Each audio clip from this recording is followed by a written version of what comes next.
So this is a task now at the end of a long day to catch your attention. And for that reason, I do not provide slides. I'm going to do it the old school way. Yeah, ladies and gentlemen, dear colleagues from Europe and overseas, of course, it's a pleasure to talk about the significance of the subsurface for sustainable development under or in the European perspective.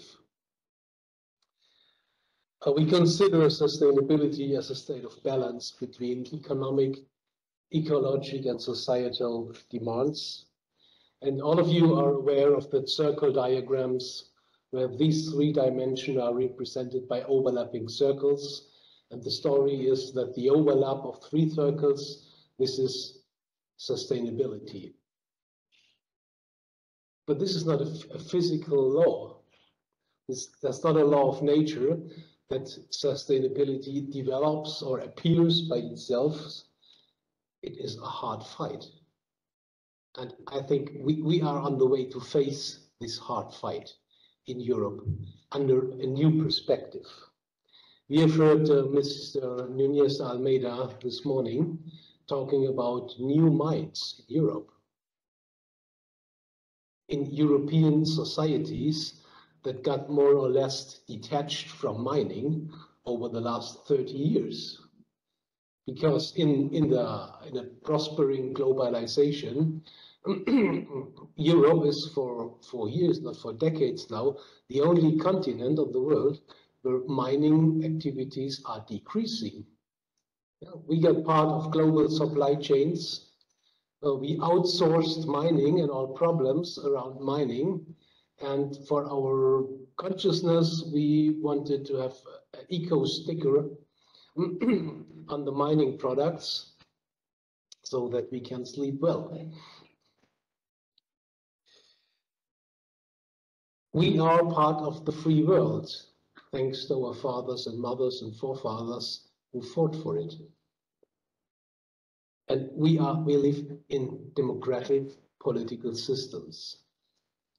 And in democratic political systems, there is a society, a big or that stakeholder, the sovereign of a country, the society.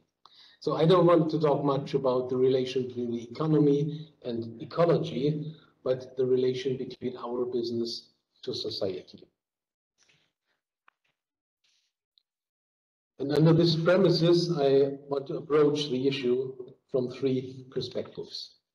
First, what's the significance of the subsurface for sustainable development? Does the subsurface matter? The answer is yes. Second, do relevant political and societal discourses need earth science input with regard to the subsurface? The answer is yes. Third, is there a particular European perspective or even a particular European challenge? The answer is yes. And the answer is no. If the answer of one of the questions is yes, we have to reflect why.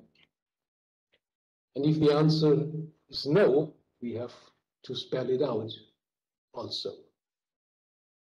So again, what's the significance of the subsurface for sustainable development? Why does the subsurface matter? I can make it short. We all know we are the experts. That needs no further explanation here in this audience. Second, why do subsurface and its sustainable use or management matter in relevant political and societal discourses? And I want to elaborate that on a bit. Global change is reflected by several trends which can be recognized in most parts of the world. Among them are global population growth, urbanization, rapid economic growth in developing countries, and the globalization of value and supply chains in industrial productions and services. The last one, at least until the COVID pandemic, it had been disrupted to a certain extent, and we will have to see which global influence the Russian war on Ukraine will have. In addition, the world faces climate change, energy transition, and mid to large-scale migration. And let me highlight the global population issue, because for me it's a major driving force. I present you three key numbers.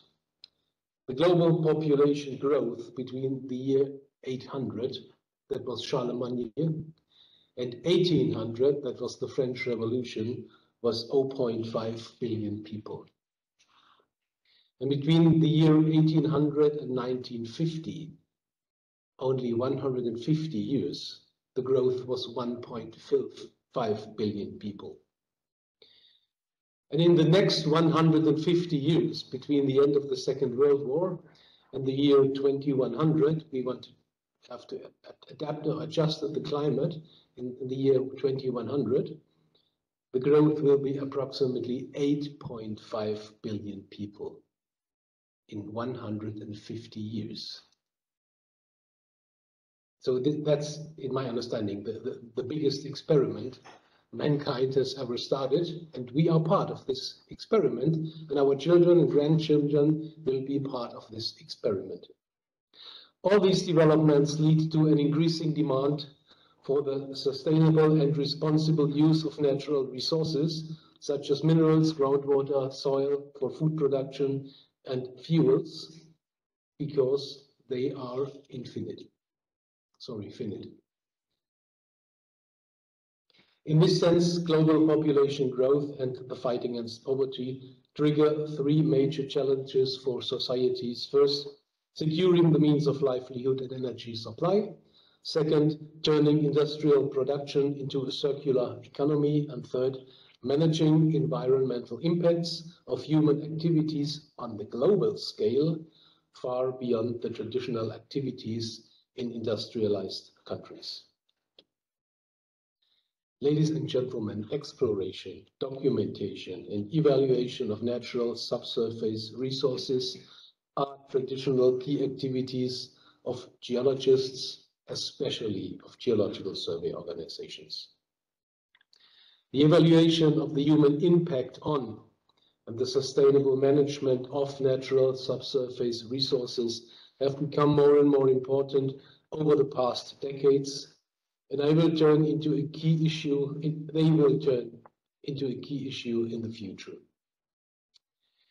Impacts of human activities can last for decades or centuries or even beyond. Think of the radioactive waste disposal. And this creates a strong need for, first, suitable technologies to make reliable prognosis. We need predictive science. Second, impact assessment of our human activities in the global context. And third, raising awareness about natural subsurface resources. And this is where the societal aspect comes in.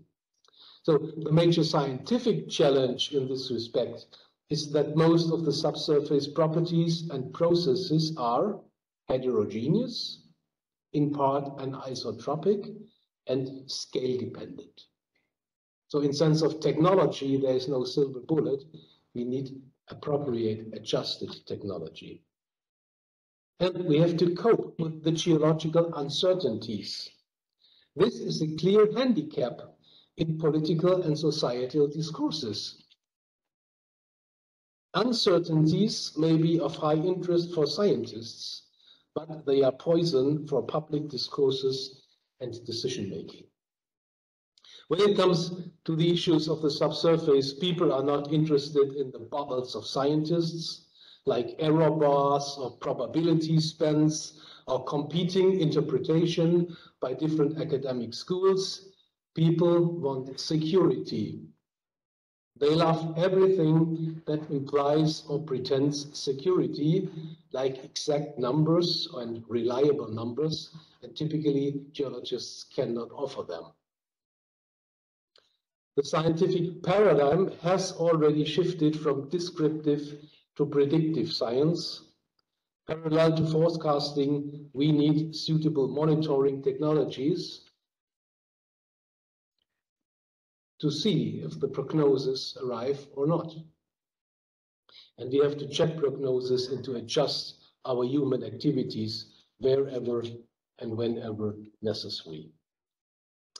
The use and consumption of natural resources has always served as a primary supply for human needs. However, human needs can also be impaired by the use and consumption of subsurface resources. Land use demand for mining or the application of fertilizers for food production versus securing a drinking water supply highlight one of the classical conflicts. And we face an increasing demand and utilization of the subsurface. So this demand requires planning, licensing, and in particular, the identification of conflicts on the one hand and synergies on the other hand. This can end, or typically ends, in a dilemma which cannot be resolved on the scientific level only, but requires a societal discourse and, in the end, political decision-making. And it requires a discourse and political decision-making because we live in a democratic Europe. In a dictatorship, you just can order. But we live in democratic societies, and this is a high value. Freedom of speech, open societal and political discourses, and decision-making by majorities are the heart of democracy. And with regard to the sustainable use and management of the subsurface resources, my clear message is, and I look back on 25 years of engagement in licensing and planning in the public administration, my message is subsurface and geoscientists matter. That's the message to the politics. But scientists can't do it alone. And that's the message to everybody. Science, society, and politics depend on each other. Third point, third question. Yes, there is a particular European perspective and a particular challenge for us in Europe because of Europe's diversity. The first term was ununiqueness. Then I changed it to heterogeneity, and now I changed it to diversity. So Europe is the home of political, cultural, economic, and social diversity, and this is our fate. And it's also our power. So public decision-making in politics and administration takes place on several levels in our Europe. The level of the Union or the Commission, the national level of the member states, the regional and the local levels within the member states.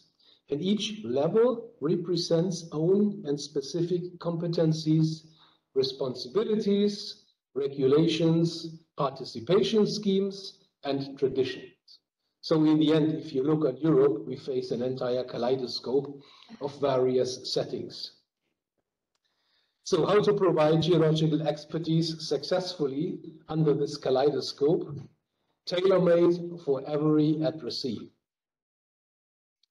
Just to give an example, to address the geological issues, for example, for a quarry extension in a small municipality somewhere in the countryside, is different from giving input for example, pan-European regulation on the treatment of mining waste. And this is our challenge as geological communities in that diverse Europe. Legal procedures, stakeholders, the considerations of pros and cons, the appraisal of sustainable action, and more aspects distinct the addressees. And let me touch one historic or cultural aspect in our diverse Europe. European nations, we developed their individual geological framework over the last 150 years.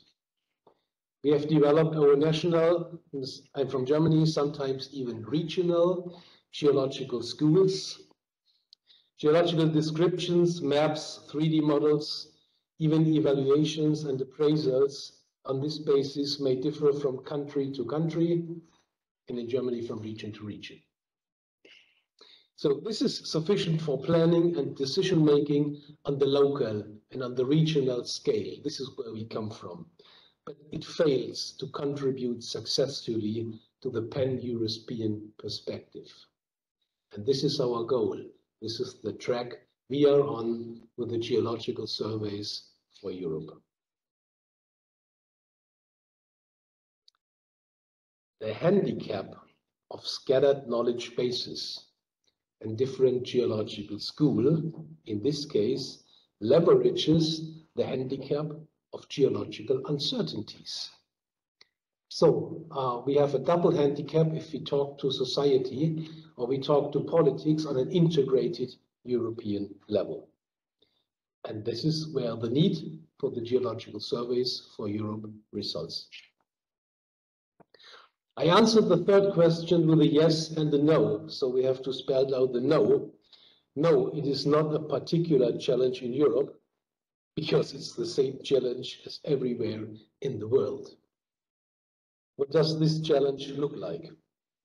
Geoscientists have to talk to people outside their scientific community, outside their scientific bubble.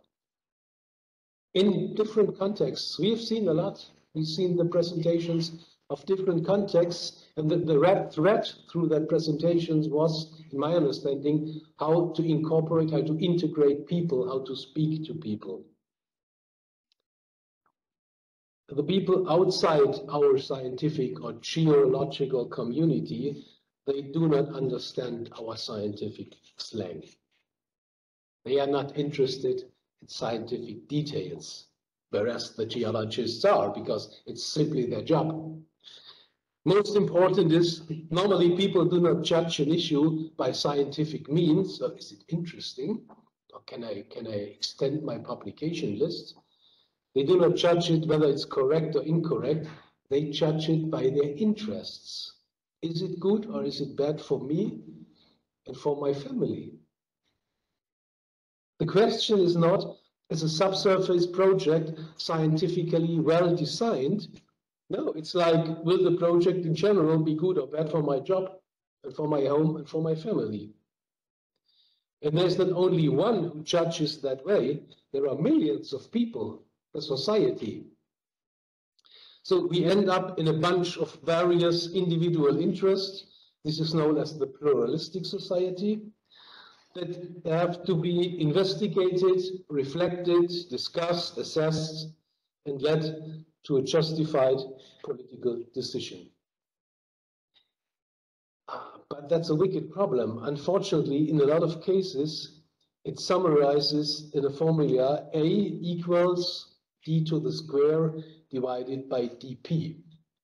That spells out agreement equals distance between me and the activity to the square divided by the damage potential of the activity. So, and here, typically we end up in the classical NIMBY. I am in full support for mining, for resourcing, my welfare, but please do it somewhere outside of my garden. So, how may the way forward look like? I have to offer a solution, or at least a proposal for a solution. So geologists have to be aware that political and societal discourses are not like natural science or not even like mechanical engineering. Decision-making in this field is not a rational process. Okay, you might ask the question, is there any subject at all where decision-making is a rational process? Is marrying someone a rational process, or is buying a car a rational process? Ask yourselves. Simple people have their fixed view on the world. If any fact, a geological fact or another, supports their interests and goals, they will agree. If not, they will object. And there are a lot of simple people in the society. But my experience tells me there is also something beyond. All societies comprise a lot of people who are interested in facts, who are interested in knowledge about facts, who want to be fed by facts to make their decision. If we as scientists want to catch their thoughtfulness, we are well advised to respect the following rules, and this is the result of my professional experience. 5 points. First, address them right in the beginning of a discourse when most minds are open.